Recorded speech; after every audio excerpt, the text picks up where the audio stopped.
Hello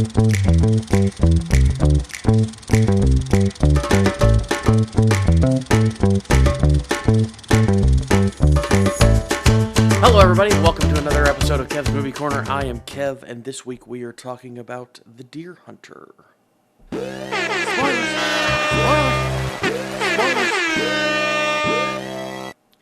This movie was released in 1978. It stars Robert De Niro, Christopher Walken, John Savage, and several others. Brief snippet from IMDb says, in an in-depth examination of the ways in which the Vietnam War impacts and disrupts the lives of several friends in a small steel mill town in Pennsylvania. So,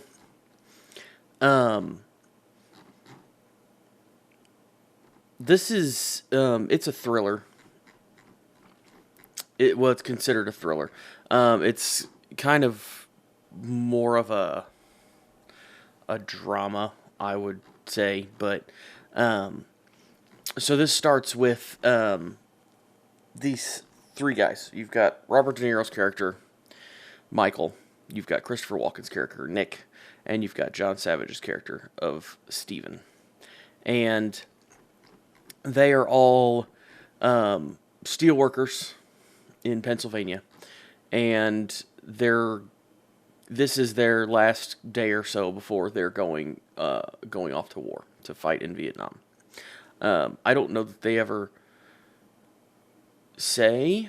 I don't remember if they ever say Vietnam or if they're just saying they're going off to war. But they're going to fight in the war.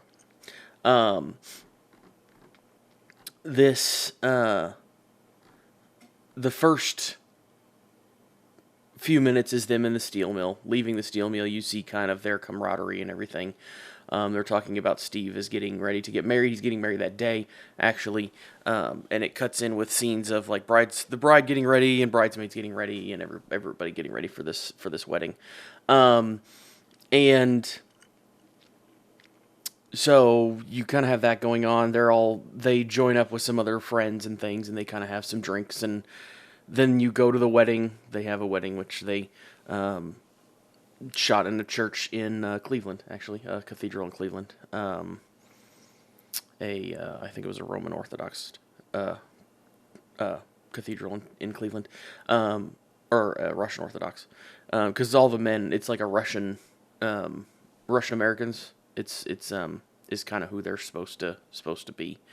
So they do that. Then they have the reception where it is kind of both a reception for the wedding and a going away party for the three boys, the three men.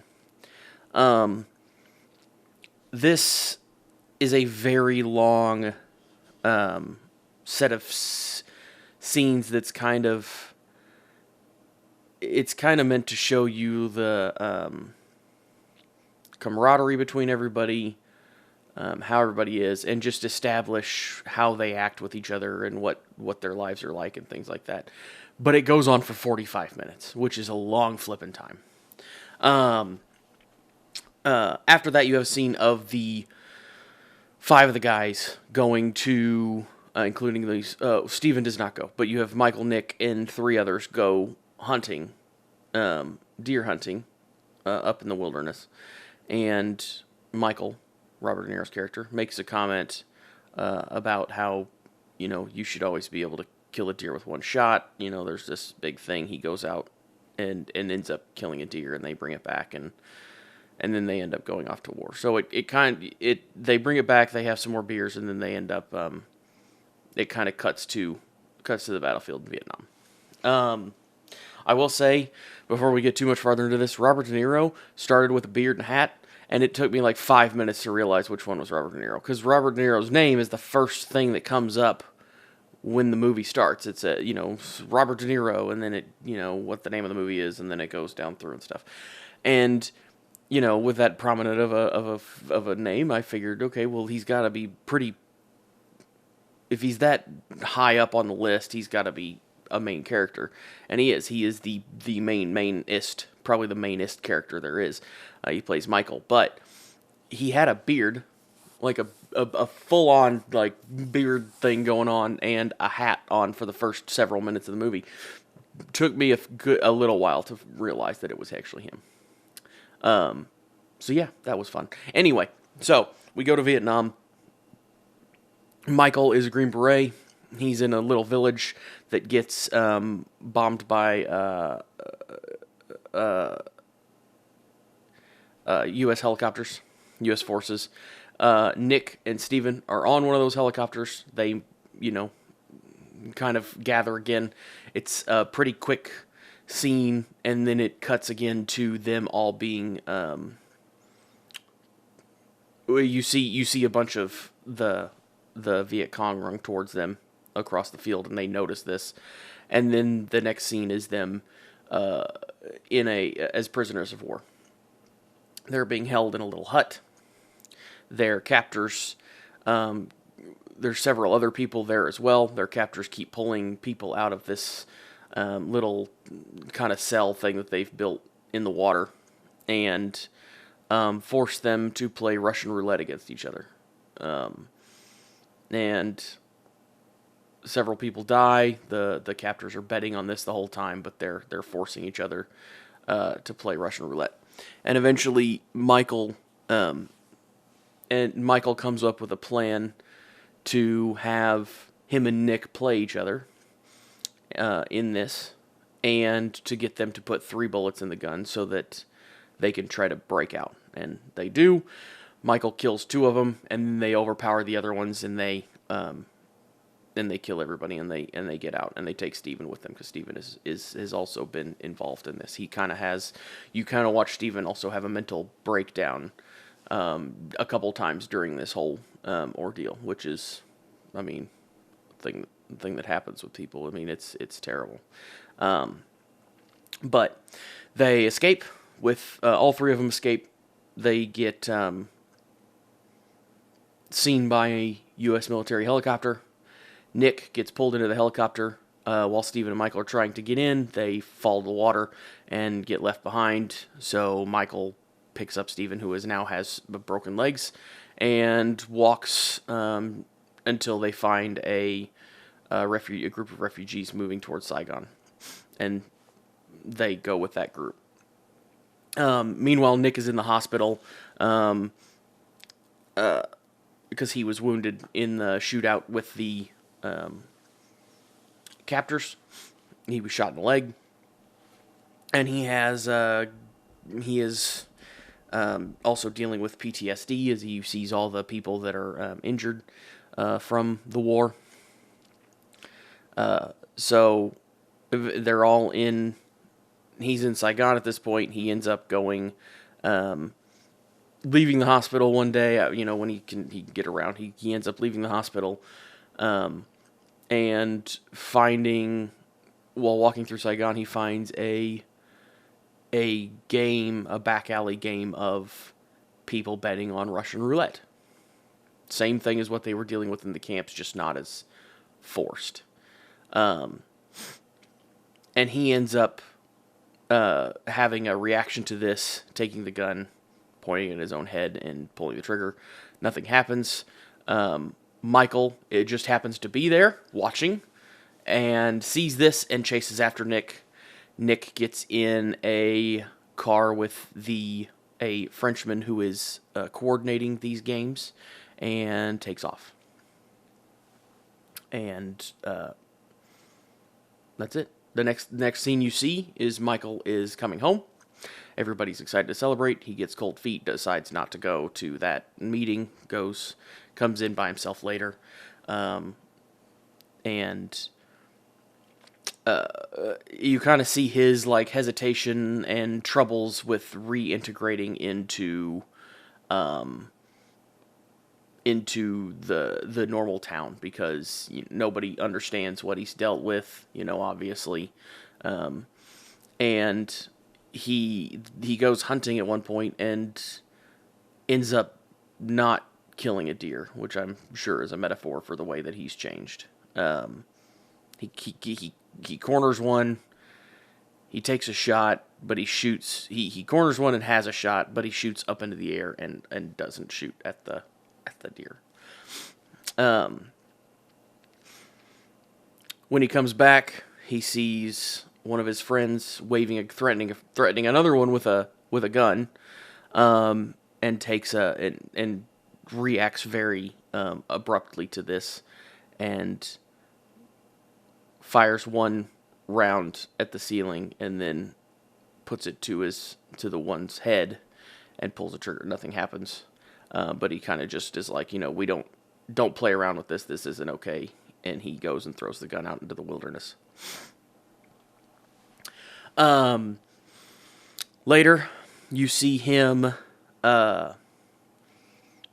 He learns that this whole time he doesn't. Nick is gone. They don't know where Nick is. Nick's girlfriend, who is played by Meryl Streep, Linda. Michael and Linda kind of have a little fling. You could tell throughout the whole movie that they're kind of. They seem like they kind of are involved, but she's with Nick, and it's kind of a whole weird like love triangle thing almost. But anyway, they kind of get together, and at one point, she learns that Nick is AWOL. He hasn't been seen. He's deserted. They don't know where he is. And Steven has not been seen.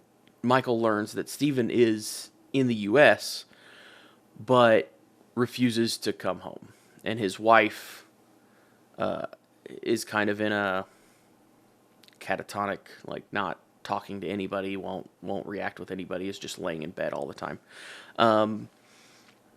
Michael goes to find Steven. He gets the phone number from his wife. He goes to call him and doesn't, and then he eventually does go to call him. He goes to find Steven. He's at a VA hospital. He has had both legs amputated and doesn't have use of one of his arms. Michael and Steven talk. Steven, says that he doesn't want to go home because he doesn't fit in anymore. There's no place for him there. And he shows Michael his drawer and he talks about socks. He talks about his wife sending him socks. But he's also got a bunch of money that is being sent, and he says it keeps being sent every month from Saigon.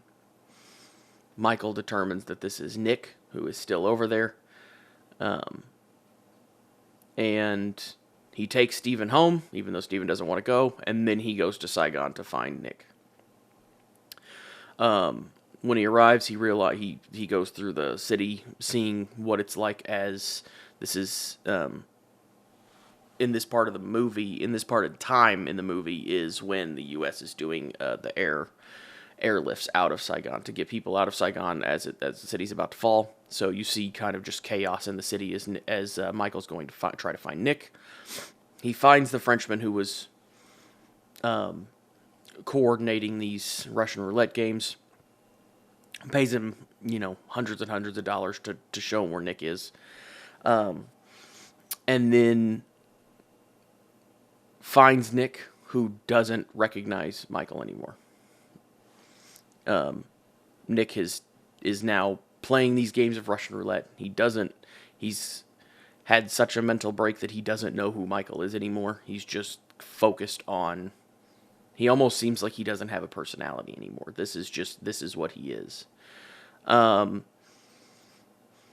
Michael pays the organizers more money to go up against Nick in a Russian roulette game,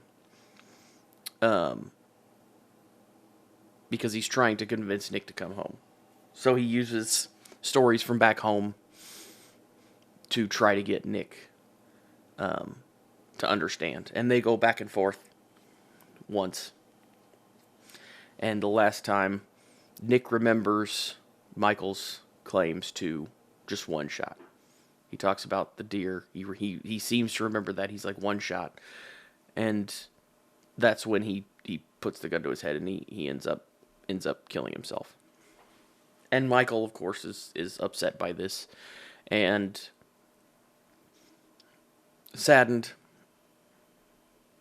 he watches Nick die in his arms, basically. And then it cuts to home, cuts back to Pennsylvania, where they're from, their small town. And everybody has gathered. Steven is now there again. He's back with his family. And they're at a funeral for Nick. They carry his casket out of the church. They take him to the cemetery, and then they all gather for a breakfast at the bar, which is owned by one of the friends, and they end up singing "God Bless America" together in honor of Nick. And that's where the movie ends. It's a very sad film. It's also a very long film. It's a little over 3 hours long. Like I said, the wedding scenes and things in the beginning are 47 minutes by themselves. And that was a really kind of boring part of that movie.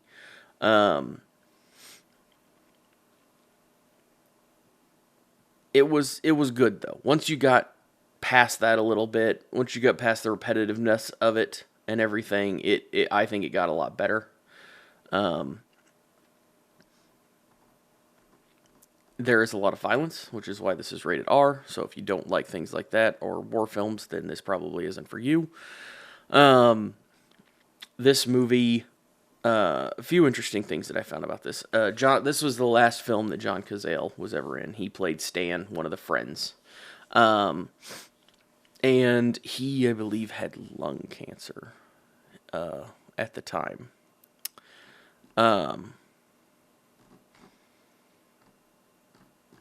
But Meryl Streep, he was involved with Meryl Streep, which they said was part of the reason that she agreed to be on this film.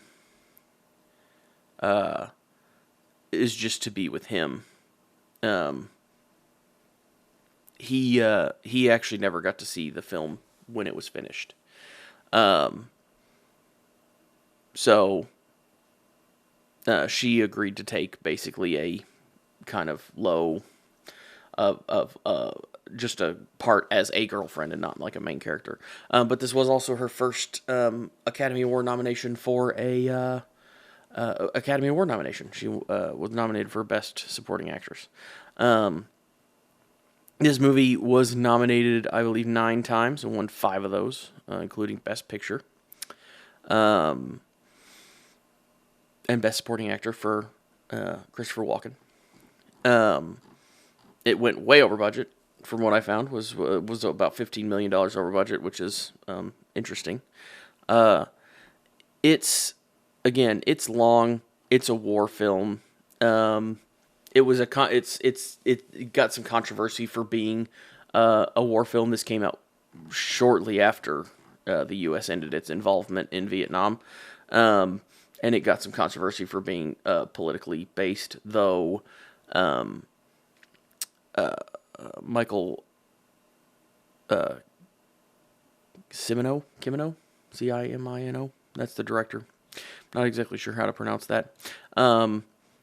But Cimino. Okay, well that's what the internet says is Cimino. Michael Cimino I saw a couple comments where he said something about specifically the Russian roulette was not meant to be political because there was several reports that there was no instances of Russian roulette in Vietnam like being used, but it seems like overall the movie was critically well received. Besides a few things, but obviously people disagreed with. There was a lot of protest films around this time about Vietnam because there's a lot of people that disagree about the U.S. involvement in Vietnam or any war. But again, a good movie if you like something like that, just like a war film, a drama. Just know that the first hour or so might be a little boring. Like it's kind of this was hailed as being one of the best films since the since The Godfather when it came out, which also starred, which also had John Cazale, I believe. But it is, and it's that first start of it kind of reminded me of the wedding scene in The Godfather, which people say is really long, and I agree is kind of long, but it does serve a purpose. It's just long. But yeah, anyway, I'd recommend this movie. I think it's an interesting watch as long as you don't get bored easily, which I know a lot of people nowadays do get bored easily by movies. But I thought it was a pretty good watch overall. But yeah, anyway, I think that's about it for this week. Next week we have North by Northwest from 1959. So we will watch that, and I will talk to you guys next week.